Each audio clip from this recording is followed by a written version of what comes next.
अस्सलाम वालेकुम दोस्तों, आपको मेरे प्यारे भाइयों बताते चले कि इमरान खान का पाकिस्तान का सबसे बड़ा जलसा हो चुका है, जलसा बन चुका है। दोस्तों जैसे आपको पता है कि 27 जो कि मार्च को पाकिस्तान में एक बहुत बड़ा जलसा देखने को मिला है। किंग ऑफ पाकिस्तान इमरान खान का एक बहुत बड़ा जलसा देखने को मिला है। तो दोस्तों कितने लाख लोगों ने इस जलसे में शिकस्त की, तो आज की वीडियो के अंदर आपको बताएंगे।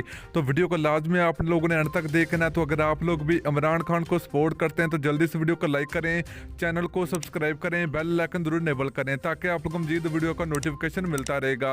तो चलिए मेरे प्यारे भाइयों, आप लोगों को बताते चलें कि इमरान खान का पाकिस्तान का सबसे बड़ा जो कि जलसा होने का रिकॉर्ड बन चुका है। तो दोस्तों इमरान खान का जो कि 27 मार्च को एक बहुत बड़ा जो कि जलसा करवाया गया।